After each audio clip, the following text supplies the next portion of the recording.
But our first guest this morning is a Dublin man who worked as a builder for 10 years before downing tools and taking a different career path. Sam NAJJAIR was deeply disturbed by images of abuse and violence against innocent people in war-torn Libya and decided he had to take action. He travelled to Tripoli himself, where he played a key role in the effort to bring down the dictator, Colonel Gaddafi.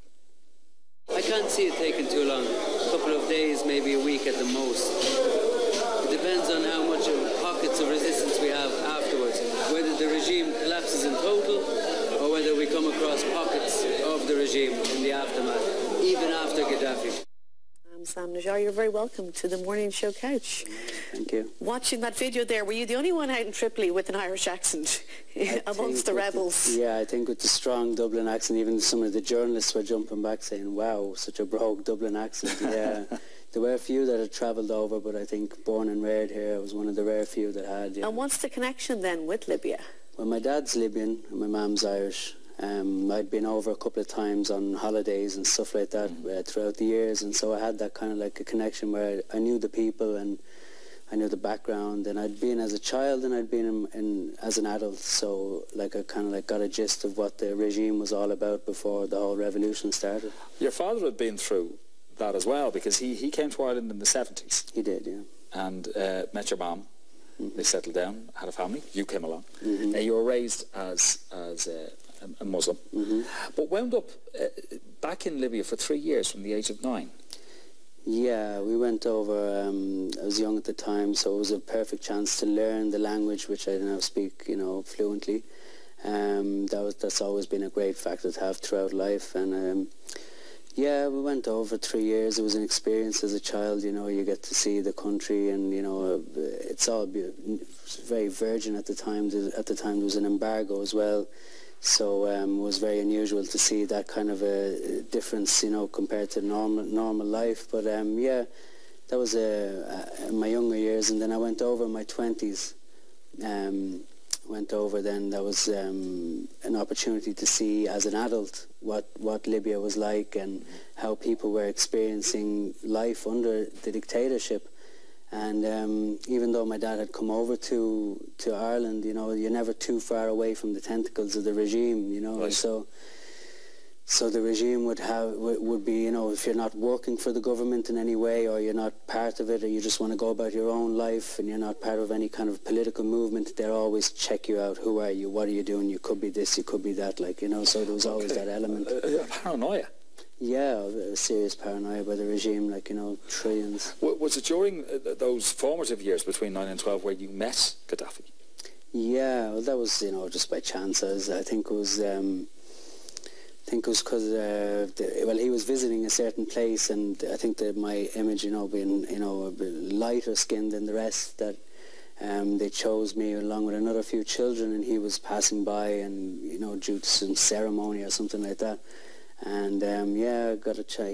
He put his hand out, I shook his hand, and, you know, even at that young age, though, I was never really, it didn't really leave an impression on me, you know. I didn't really take it in like that, like, you know. At the time the revolution started to unfold, you hadn't been in Libya for a long time. It was 10 years before the revolution.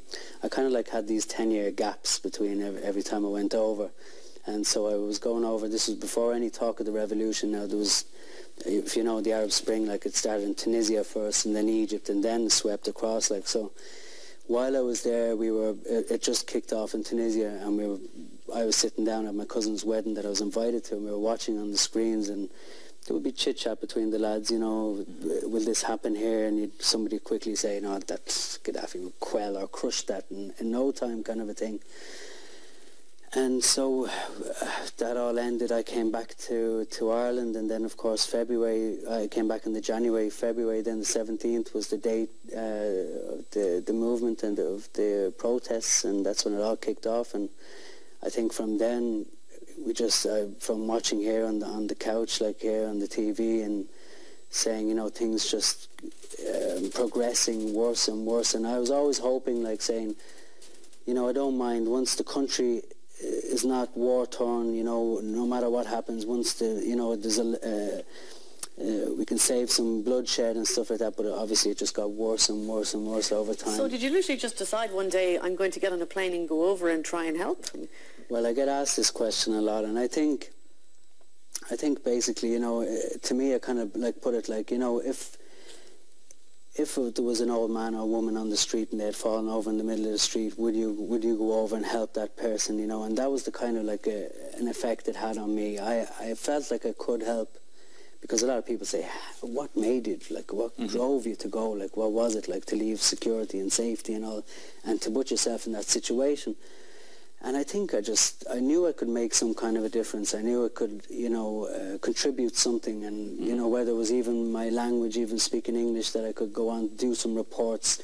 You know, a lot of media was, you know, for the first time, they were like children in a sweet shop in Libya, because there had been no such thing as journalists in Libya beforehand. So did you have any training? I mean, were you able to fire a weapon? No, I'd never had any training of any sort, but I think, you know, when it's your life that's at risk, you learn pretty quick. You know, people say you learn quick, you know, you pick up that quick or you pick up this quick, but when it's your life involved as well in it, you're going to pick that up very quick. And I think apart from bravery and I think there's a certain amount of intelligence you need to be on the battlefield, and practicality. Like, you need to be good with your hands and not put yourself in situations where you could be. When you told your family that you were going to Libya and why you were going to Libya, what was their reaction? Well, I think my mum, she famously said since then, you know, like, if I had 20 sons, and I put that in the book, like, she said, if I had 20 sons, I would have sent them all. She's very proud of the fact that I went over. She knew that I could contribute something. She knew me from growing up, what I could contribute, how good I was in these kind of things, like, you know, whether it be, you know, well, not war, obviously, but, you know, just that I could put something in there. And she's very proud of that fact. And even though she felt like, you know, that her son was going into a very dangerous situation, she felt, you know, that it was an honourable cause and a noble cause, you know. You ended up, once you got to Libya, you were a battlefield commander and a top interrogator. Eventually, yeah. What type of time span are we talking about? And how did you... Soldier for a summer. It was all in the space of a summer, yeah. How did you become... It's like going to Aer Lingus for a summer job and winding up as a pilot. You have to learn as you go. Like, you know, I think in these kind of situations like wars and stuff like that, I kind of like put it like, you know, what would you rather, if you had a choice between a doctor who had all the practical experience in the world but never studied a book, or a doctor who had studied all his life but never carried out an operation, who would you rather? You know, you'd rather the doctor that had carried out the experience, and so there's no better experience for a soldier than being on the battlefield. You can read up as much as you want, you can train through the hoops and jump through the flames and all that kind of stuff as much as you want, but in reality, when you're in a battle, that's when you really learn how war works. Like, did you kill many people over there? I can't really put a number on it, because I was involved with covert operatives, with NATO, with all kinds of stuff, so I could have been given like the location of a building to NATO operatives that would have bombed that building. I wouldn't have known how many people were in that building, so I was involved in so many. It was a multifaceted mission. It was on a humanitarian basis. I was working on the logistics. There's so much involved in these revolutions, a lot more than just... Yeah. Were you not a sniper, though, as well? One of the top snipers? Well, a sniper, yeah. Well, that's something my preferred position in the battle situation, you know. I was a reconnaissance commander, meaning that I was always ahead of the whole platoon, scoping out where enemy locations were, where not to put our convoy into certain dangerous positions to keep them safe, stuff like that. And, you know, I think it was all that kind of, you know, keeping camouflaged, and underneath it all, that kind of like attracted me. Did you kill anybody when you were a sniper? Yeah, well, I did, yeah. I have to say, you know, at the end of the day, I do feel that I was on the side of justice and on the side of God, and we had given them ample opportunity, time and time again, to put down their guns, that this is the will of the people, that, you know, all of this was happening for just one man, and his megalomaniac wantings and his power and his family, you know.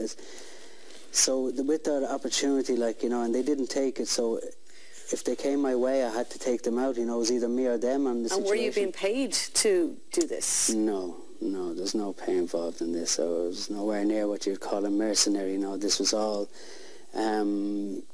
for country, for my people. I knew that, you know, if we were to come out of this, that it was something that I would have for the rest of my life, being on the side of good like that. You speak in the book about a 19-year-old girl you came across who was being violated by night and then forced to shoot people by day. Mm-hmm. I found that out just prior to my interrogations. Like, I captured that girl escaping a certain area in Tripoli that was well known to be a loyalist area, you know, one of the last loyalist areas, and I seen her jumping out of a building, and I captured her, put her in the car. You know, she was very shocked at how well I was treating her, even though I only suspected at the time. I didn't realise what involvement she would have had, like, you know, and so I put her in my Jeep. I brought her to the hospital because she had jumped out of a balcony and damaged her leg, I think it was. And so I brought her to the hospital, and then, of course, the hospital contacted me afterwards and said, look, Sam, you can't just leave people here, and, you know, you'll have to bring her off to the jail. So I went back, and on the way back, the corridors were full of journalists and stuff like that, and they're all, you know, all over the place, and said, look, you know, what's going on here? There's something more than meets the eye here. So when I went inside, then one of the guys had said to me, said, Sam, she's after confessing to murdering 16 guys, like. And she was 19. The girl was 19 years of age, and so at this stage, I'd probably, prior to this day, probably 2 or 3 days prior to that, I'd lost about 40 men from my platoon alone, men that I'd learned to love, care about, camaraderie, friends, brothers, all shot by snipers in the head and the chest, and these are all men that are doing nothing else but entering the city to liberate it, literally, to get rid of the last elements, and so I had all this emotion, you know, that was directed towards her. And, you know, I said, why? You know, it was the first, why did you do it? And she said, I had no choice. And I said, why did you not shoot up, shoot to the left? She said, look, they had me by night, they were raping me by night, and they were doing this, and they were telling me to kill or be killed during the day. And so I knew ultimately at that point, I said, you know, the blame is all on one man at the end of the day. There's all these other elements, but ultimately, that girl was in that situation because of this man, Gaddafi, and his clan, like, you know.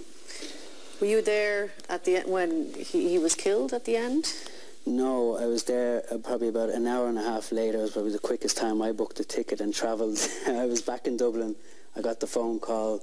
You see, what happened was I was in Tripoli, and I had a journalist come up to me and saying stuff like, you know, how are you feeling? Are you okay? And I said, yeah, I'm fine, but it's after the war, like, you know, they're asking me, but I was saying it's, you know, having this interrogation period and capturing these guys and, you know, having to arrest somebody that you knew had burned 7 people alive or that had raped a whole family, to actually lay hands, talk, to speak to them, let alone to look at them, like, you know. And so I just had to get away for a while, came back here, and then I got the phone call one day, look, Gaddafi's after being captured, and, you know, I booked the ticket within a half an hour, and I was over there again, you know. I think, you know, people say, you know, the way he was captured and killed, is that the right way to go about things? It's hard for people to understand, but you must understand that there's a cult over there. It's like a cult following for this regime, and for him especially, and his family.